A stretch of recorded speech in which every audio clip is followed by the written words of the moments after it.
Hello all welcome to the masters education YouTube channel. నేను మీ సత్య. ఈ వీడియోలో మనం వచ్చేసి ఓవర్సీస్ స్టూడెంట్స్కి సంబంధించి స్కాలర్షిప్ అప్లై చేసేటప్పుడు మన యొక్క క్యాస్ట్ డీటెయిల్స్ అనేది ఏ విధంగా ఫిల్ చేయాలి అండ్ అదేవిధంగా income certificate, caste certificate mandatory కాదనే క్లియర్ కట్ ఇన్ఫర్మేషన్ అయితే ఈ వీడియోలో తెలుసుకుందాం. వన్స్ మనం ఫ్రెష్ అప్లికేషన్ చేసేటప్పుడు ఇక్కడ మనకు ఎస్ఎస్సీ డీటెయిల్స్ ఫిల్ చేసుకోవాల్సి ఉంటుంది. ఎస్ఎస్సీ డీటెయిల్స్ ఫిల్ చేసుకోగానే నెక్స్ట్ మన ఆధార్ డీటెయిల్స్ అయితే అడుగుతుంది అండ్ ఆధార్ డీటెయిల్స్ కన్ఫర్మ్ చేసుకోవాల్సి ఉంటుంది. Wait for that. అండ్ ఇక్కడ మన డీటెయిల్స్ అనేది మీరు ఎస్ఎస్సీ రెగ్యులర్ అయితే ఎస్ఎస్సీ రెగ్యులర్ ఆప్షన్ చూస్ చేసుకోవాలి. సప్లీ అయితే సప్లీ అనేది బేస్డ్ ఆన్ మీ యొక్క ఎస్ఎస్సీ ప్రకారం. అండ్ తర్వాత వచ్చేసి మన యొక్క SSC hall ticket number 10th class hall ticket number అయితే ఎంటర్ చేయాలి. అండ్ ఇక్కడ ఇయర్ ఆఫ్ పాస్, మీరు 10th క్లాస్ అనేది ఏ ఇయర్లో పాస్ అయ్యారో ఆ ఇయర్ ఎంటర్ చేయాలి.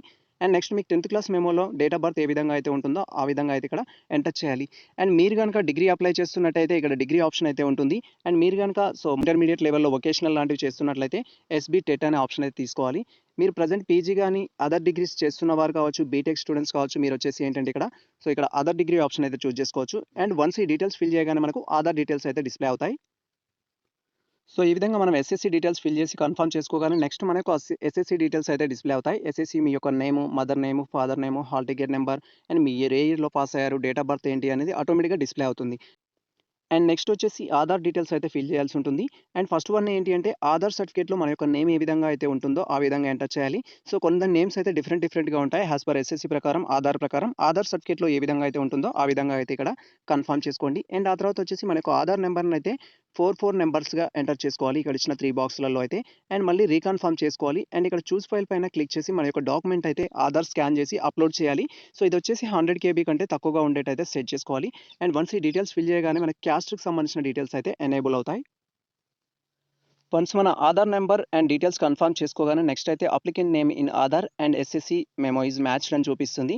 అండ్ తర్వాత వచ్చేసి మనం ఇక్కడ క్యాస్ట్ డీటెయిల్స్ అయితే కన్ఫర్మ్ చేసుకోవాలి. క్యాస్ట్ డీటెయిల్స్ కన్ఫర్మ్ చేసుకోవడం కోసం అయితే ఫస్ట్ ఇక్కడ రిలీజన్ అయితే చూస్ చేసుకోవాలి. రిలీజన్ ఇప్పుడు ఓసీ స్టూడెంట్స్ గురించి మాట్లాడుకుంటున్నాం కాబట్టి మీరు ఈ ఓసీ కావచ్చు, ఈబీసీ స్టూడెంట్స్ కావచ్చు, ఖచ్చితంగా ఇక్కడ బేస్డ్ ఆన్ మీ రిలీజన్ ప్రకారం అయితే రిలీజన్ చూస్ చేసుకోండి. అండ్ ప్రజెంట్ అయితే నేను హిందూ ఆప్షన్ అయితే చూస్ చేసుకున్నాను. నెక్స్ట్ వచ్చేసి క్యాస్ట్.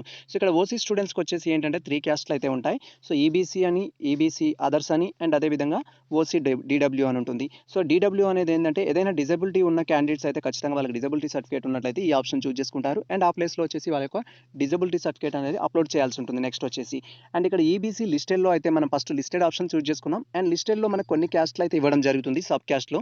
అండ్ వీటిలో ఉన్నవారు ఎవరైనా సరే మీరు లిస్టెడ్ ఆప్షన్ చూస్ చేసుకొని ఆ డీటెయిల్స్ అయితే ఫిల్ చేసుకోవచ్చు. అండ్ ఇక్కడ ఫర్ ఎగ్జాంపుల్ ఏంటి అంటే కాపు అయినట్లయితే కాపు ఆప్షన్ ఫిల్ చేసుకొని అండ్ నెక్స్ట్ మన యొక్క ఇన్కమ్ డీటెయిల్స్ ఫిల్ చేసుకుంటే సరిపోతుంది.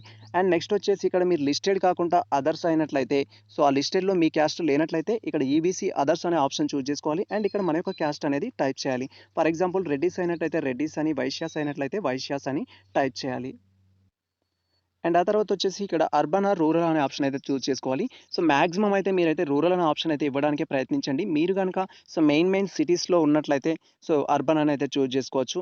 నార్మల్ డిస్ట్రిక్ట్స్లో చిన్నపాటి 4 డిస్ట్రిక్ట్స్లో ఉన్నా కూడా మీరు రూరల్ అని పెట్టేయచ్చు, నో ప్రాబ్లం.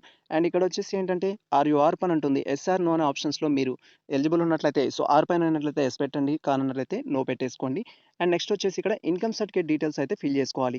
దీన్ని బట్టి మీకు ఏమర్థమైంది, ఓసీ స్టూడెంట్స్ ఎవరైనా కావచ్చు, ఓసీ డీడబ్ల్యూ కావచ్చు, ఈబీసీ లిస్టెడ్ కావచ్చు, ఈబీసీ అదర్స్ కావచ్చు, మీకు caste certificate not mandatory, only income certificate ఉంటే సరిపోతుంది.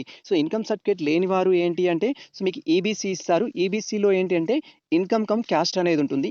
ఆ నెంబర్ కూడా ఇక్కడ కన్ఫర్మ్ చేసుకొని గెట్ డీటెయిల్స్ క్లిక్ చేయొచ్చు. మీకు ఈడబ్ల్యూఎస్ ఇచ్చినా కూడా ఈడబ్ల్యూఎస్ సర్టిఫికేట్ అనేది ఇక్కడ ఎంటర్ చేసుకొని గెట్ డీటెయిల్స్ క్లిక్ చేసి మీరు స్కాలర్షిప్ అయితే అప్లై చేసుకోవచ్చు.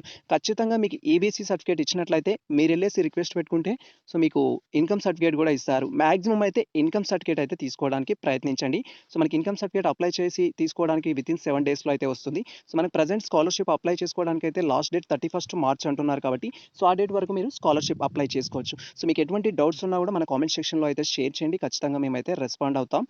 ప్రజెంట్ అయితే నేను ఇన్కమ్ సర్టిఫికేట్ ఎంటర్ చేస్తున్నాను. గెట్ డీటెయిల్స్ పైన క్లిక్ చేస్తాను. Wait for that. ఈ విధంగా మన యొక్క ఇన్కమ్ సర్టిఫికేట్ నెంబర్ ఎంటర్ చేసి గెట్ డీటెయిల్స్ పైన క్లిక్ చేయగానే ఈ విధంగా మనం ఇన్కమ్లో డీటెయిల్స్ ఏ విధంగా అయితే ఉంటాయో ఆ విధంగా అయితే ఫిల్ చేసుకోవాలి. ఇన్కమ్ సర్టిఫికేట్ మనకు ఒక రూల్ ఏంటి అంటే ఆఫ్టర్ 1st April 2021 తర్వాత తీసింది అయి ఉండాలి. అంటే ఎవ్రీ అకాడమిక్ ఇయర్ ఎలా కన్సిడర్ చేస్తారంటే సో ఫస్ట్ ఏప్రిల్ 2021 నుంచి అండ్ నెక్స్ట్ ఎండింగ్ వచ్చేసి 31st మార్చ్ 2022. సో ఫస్ట్ ఏప్రిల్కి స్టార్ట్ అవుతుంది, ఎవ్రీ ఇయర్ 31st మార్చ్కి ఎండ్ అవుతుంది. ఇది గుర్తుంచుకొని ఆ మధ్యలోనే మీరు ఇన్కమ్ అనేది తీసుకోవాలి, లేనట్లయితే స్కాలర్షిప్తో ప్రాబ్లమ్స్ అనేవి ఉంటాయి. సో ఇది మనకు సంబంధించి ప్రజెంట్ అప్డేట్. అయితే ఓబీసీ స్టూడెంట్స్ అనేవారు స్కాలర్షిప్ అప్లై చేసేటప్పుడు డీటెయిల్స్ ఏ విధంగా ఫిల్ చేయాలని క్లియర్ కట్ ఇన్ఫర్మేషన్ అయితే. సో ఈ ఇన్ఫర్మేషన్ మీకు నచ్చినట్లయితే మన వీడియోని లైక్ చేయండి, మన ఛానల్ని సబ్స్క్రైబ్ చేసుకోండి. సో ఇలాంటి లేటెస్ట్ అప్డేట్స్ కోసం మన ఛానల్ని ఫాలో అవుతుండండి. కుదిరితే మీ మిత్రులకు షేర్ చేయండి. All the best all.